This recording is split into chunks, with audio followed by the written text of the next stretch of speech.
बिस्मिल्लाहिर्रहमानिर्रहीम। अल्लाहुम्मा सल्लि अला मुहम्मदिन व अला आलि मुहम्मदिन कमा सल्लैता अला इब्राहीम व अला आलि इब्राहीम इन्नका हमीदुम मजीद।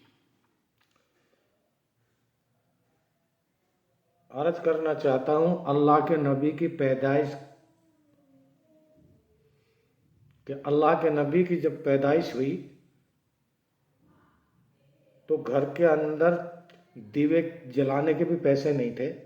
चिराग जो होता है उस टाइम पर लाइट वगैरह नहीं होती थी, लेकिन दिया जलाने के भी पैसे नहीं थे। इतनी गरीबी थी मोहम्मद अरबी सल्लल्लाहु अलैहि वसल्लम के यहाँ पर। इस कदर गरीबी में अल्लाह के नबी पाक पैगंबर सल्लल्लाहु अलैहि वसल्लम का जन्म हुआ।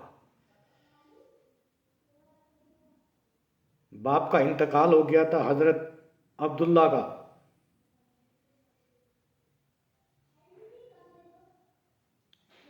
और फिर उनका जन्म हुआ। ऐसी मुश्किल में, ऐसी गरीबी में, सलाम उस पर के जिसने बादशाही में फकीरी की, और सलाम उस पर के जिसने गालियां खाकर लोगों को दुआएं दी। हजरत अब्दुल मुत्तलिब जिंदा थे, आपके दादा दादी जिंदा थे। बैतुल्ला शरीफ की चाबी उन्हीं के पास में रहा करती थी। जिम्मेदार आदमी थे। इस सब के बावजूद गरीबी इस कदर थी जिसका जवाब नहीं। उनकी ईमानदारी की वजह से बैतुल्ला शरीफ की चाबी हजरत अब्दुल मुत्तलिब मोहम्मद अरबी सल्लल्लाहु अलैहि वसल्लम के दादा के हवाले कर दी गई। जब आप पेट में थे, बाप का साया उठ गया, 2 महीने के थे पेट के अंदर, तो जिधर जाती हजरत आमना थूकती है तो उसमें खुशबू आ रही है। मकान में खुशबू, रसोई में खुशबू, बाथरूम में खुशबू, जिधर चलती है रास्ते में खुशबू। हर एक तरीके से पूरा मक्का मुअत्तर हो रहा। पूरा मक्का में खुशबू फैल रही है, घरों में खुशबू फैल रही है। बल्कि जिधर जाती है, जहां भी जाती है, वहीं खुशबू उठती है।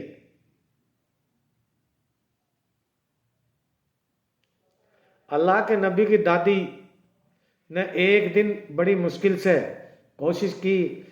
हजरत अब्दुल मुत्तलिब जल्दी से खाना खाते और निकल जाते, बैतुल्ला शरीफ में जाके आराम किया करते।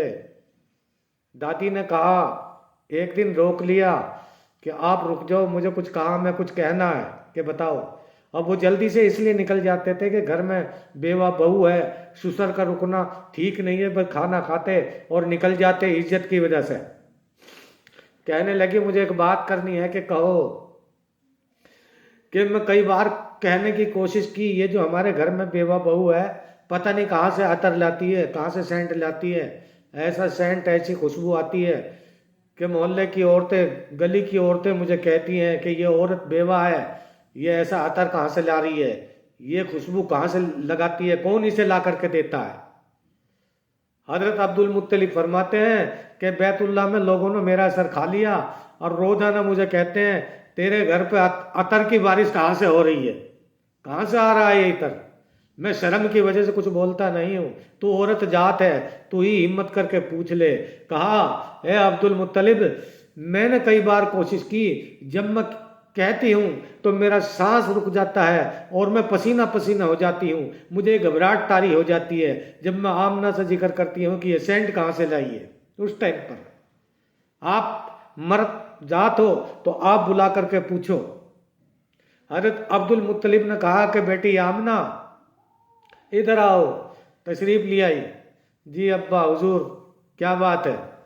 बेटी एक बात बताओ, ये जो तुम अतर इस्तेमाल करती हो, ये जो अतर लगाती हो, ये कहाँ से लाई हो, और ये कोई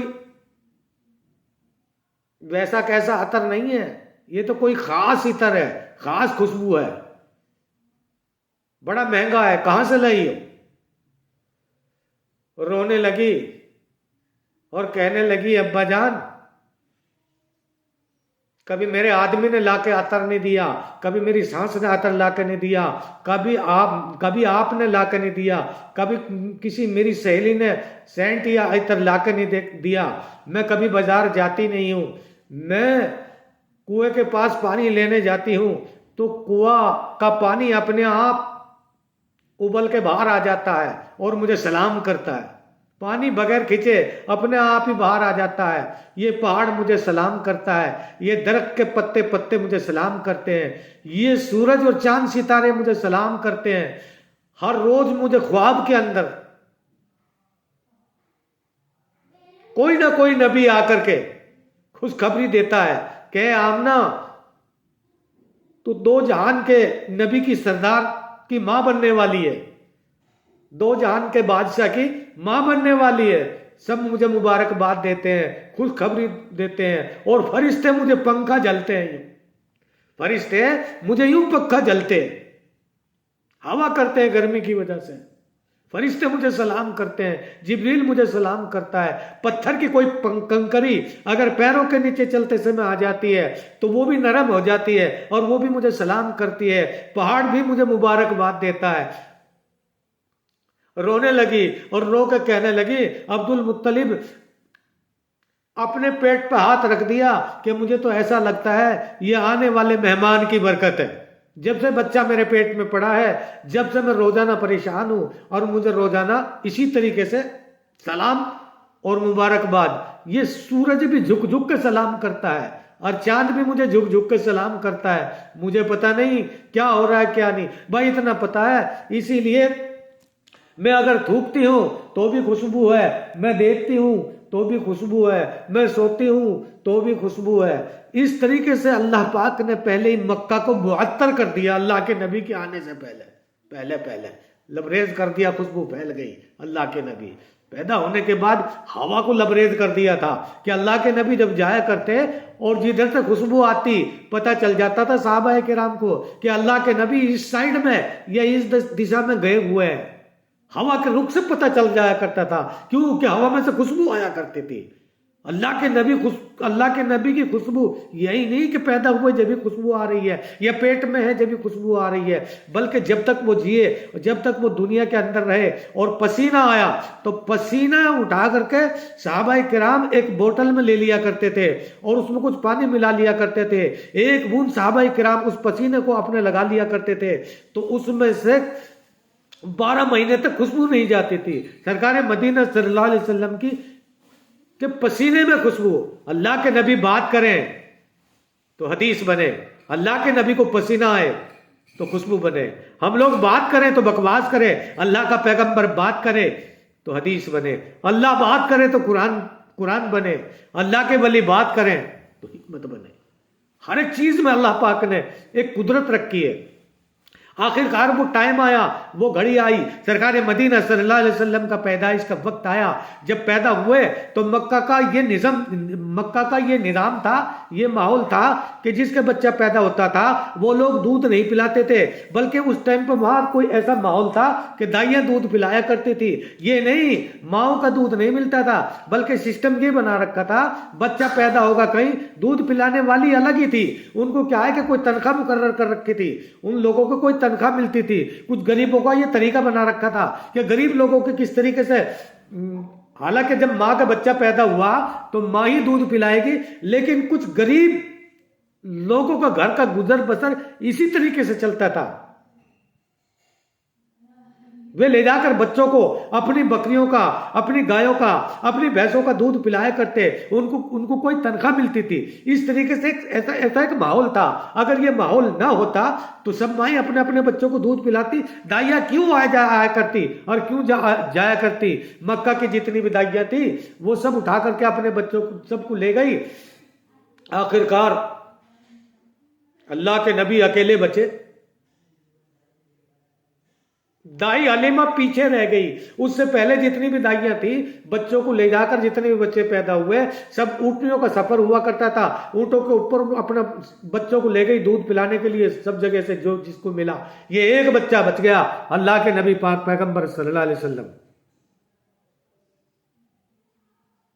दाई हलीमा अंदर पहुंचती है, सोची कि मेरे आने से पहले सब बच्चे चले गए, मुझे तो एक गरीब का बच्चा मिला है, मैं इसको छोड़ के तो नहीं जाऊंगी, लेके जाऊंगी। जब अंदर एंट्री की हजरत हलीमा ने, अल्लाह के नबी पाक पैगंबर सल्लल्लाहु अलैहि वसल्लम की माँ हजरत आमना के पास पहुंची। जाने के बाद में देखा कि सफेद चादर उड़ा रखी है अल्लाह के पाक पैगंबर को, बच्चे को। तो जैसे ही मुंह देखा अल्लाह के नबी का, तो आंखें चुंधिया गई। जैसे मुंह देखा आंखें चुंधिया गई, अल्लाह के नबी के नूर की वजह से। हजरत हलीमा देख न सकी, इतनी बड़ी रोशनी, दीवा और चिराग का अंधेरा था। अल्लाह के नबी पैदा होते ही घर के अंदर उजाला और रोशनी हो गई।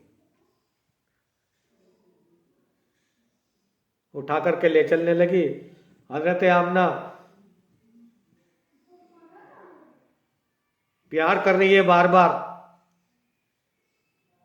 जिस वक्त पैदा हुए और पैदा होते ही जब निगाह पड़ी हजरत आमना की, तो देखा अल्लाह के पैगंबर सल्लल्लाहु अलैहि वसल्लम ने सजदा किया, फौरन माथा जमीन पर टेक दिया और लोगों को यह कह दिया कि मैं सारी दुनिया को अल्लाह के सामने, पैदा होते ही सबसे पहले यह किया कि मैं सारी दुनिया को अल्लाह के सामने सजदे में गिर दूंगा, अल्लाह के सामने सबको झुका दूंगा। आसमान की तरफ एक उंगली उठाई, चांद की तरफ, तो चांद का कलेजा फट गया। उठाकर हजरत आमना ने छाती से लगाया, चूमा तो कहा मेरे होंठ ठहर गए, लब ठहर गए। छाती के लगाया तो मेरे कालजे में ठंडक आ गई। हजरत हलीमा ने भी ऐसे किया, छाती के लगाया कि मेरे लब ठहर गए और मेरी छाती में ठंडक हो गई। लेकर के जल्दी से बाहर निकली, दरवाजे से बाहर आई, हजरत आमना पीछे से गई। अल्लाह के नबी की हमारी अम्मा, अल्लाह के नबी की अम्मा बाहर गई कि एक बार और दिखा दो, पता नहीं मौत जिंदगी है, मेरे बच्चे को एक बार और दिखा दो।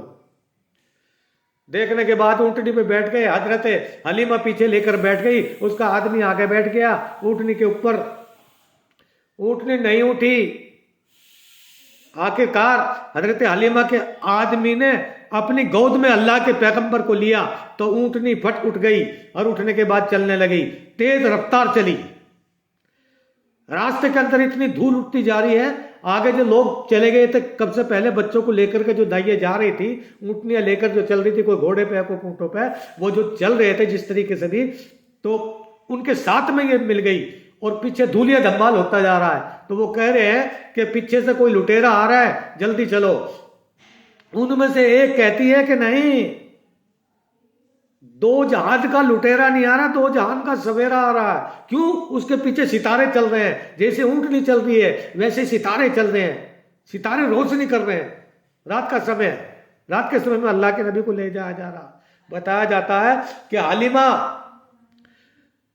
हजरत हलीमा के यहाँ जब पहुंची तो ले जाने के बाद में उसने कहा, हजरत हलीमा ने अपने आदमी को, कि बकरी का जरा सा दूध लिया, मैं इसको पिलाऊंगी इस बच्चे को, ये बच्चा पिएगा। तो दूध निकालने के लिए जब बर्तन लगाया तो पूरा भर गया, दूसरा लाया तो दूसरा भी बर्तन भर गया, सारे बर्तन भर गए, कोई न बचा। जितनी भी औरतें आती गई सबको एक एक गिलास दूध पिलाती गई, दूध इसी तरीके से भरा रहा। अल्लाह के नबी का यह पहला मौजज़ा है, अल्लाह के नबी का यह सबसे जबरदस्त मौजज़ा है पहला, कि जहां अल्लाह के नबी की परवरिश हो रही है वहां बकरियों ने दूध दे। हालांकि उस टाइम पर कैद साली थी, सूखा पड़ा हुआ था, जमीन पे घास उग गया, सब बकरियों का। तो और यूं कहने लगे, हजरत की हलीमा की जितनी बकरियां, गाय भैंस जो भी थी, सब का दूध जबरदस्त हो गया। लोगों ने ये कहा कि जहां हलीमा की बकरियां चरती हैं वहीं अपनी बकरियों को चराया करो, तभी हमारे भी ऐसा दूध बनेगा। किसी को यह मालूम न था कि किस तरीके से ये दूध आ रहा है। ये अल्लाह के नबी की, ये आने वाले मेहमान की बरकत है। किसी को क्या मालूम कि यहां कौन आया है, किसी को क्या मालूम कि ये 14 तबक वाला इंसान है, ये 14 तबक का मालिक है, तबक अन तबक, 7 जमीन और 7 आसमान में इनका राज चलेगा। किसको मालूम था? किसी को कुछ मालूम नहीं है। तो ये मैं मुख्तसर सा आप लोगों को बताया है। अल्लाह के नबी की पैदाइश इस तरीके से हुई और इस तरीके से इतनी गरीबी में हुई और इतनी मुश्किलात में हुई, लेके यहां से शुरू से आखिर तक 63 साल की जिंदगी तक अल्लाह के नबी ने इस्लाम के लिए, ईमान के लिए, कलमे के लिए, उम्मत के लिए गालियां भी खाई, मार भी खाई, पत्थर भी खाए, भूख भी काटी, मुश्किलें भी उठाई, लेकिन इस्लाम पे आंच ना आने दी, इस्लाम को यहां तक बढ़ाया। अल्लाह मुझे और आपको अमल करने की तौफीक अता फरमाए।